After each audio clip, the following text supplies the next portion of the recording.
ಬೆಳಗಾವಿ ಜಿಲ್ಲೆಯ ಹುಕ್ಕೇರಿ ತಾಲೂಕಿನ ಕೊರಡಿ ಗ್ರಾಮದಲ್ಲಿ ನಕಲಿ ದಾಖಲೆಗಳನ್ನು ಸೃಷ್ಟಿಸಿ ಜಮೀನು ಮಾರಾಟ ಮಾಡಲಾಗಿದೆ ಎಂಬ ಆರೋಪ. ನಕಲಿ ದಾಖಲೆ ಸೃಷ್ಟಿಸಿ ಜಮೀನು ಖರೀದಿ ಮಾರಾಟ ಪ್ರಕರಣಕ್ಕೆ ಸಂಬಂಧಿಸಿದಂತೆ ಹುಕ್ಕೇರಿ ತಾಲೂಕು ಸಬ್ ರಿಜಿಸ್ಟರ್ ಮಡಿವಾಳಿಯ ಬಾನಿಮಠ ಹಾಗೂ ಬಾಂಡ್ ರೈಟರ್ ಆನಂದ ದಡ್ಡಮನಿ ಅವರನ್ನ ಪೊಲೀಸರು ಬಂಧಿಸಿದ್ದಾರೆ.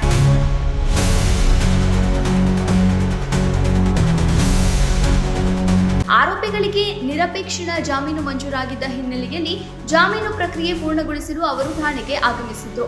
ಆದರೆ ಅದೇ ವೇಳೆ ಹುಕ್ಕೇರಿ ಪೊಲೀಸ್ ಠಾಣೆಯಲ್ಲಿ ದಾಖಲಾದ ಹೊಸ ಪ್ರಕರಣದ ಆಧಾರದ ಮೇಲೆ ಇಬ್ಬರನ್ನ ಪೊಲೀಸರು ವಶಕ್ಕೆ ಪಡೆದಿದ್ದಾರೆ.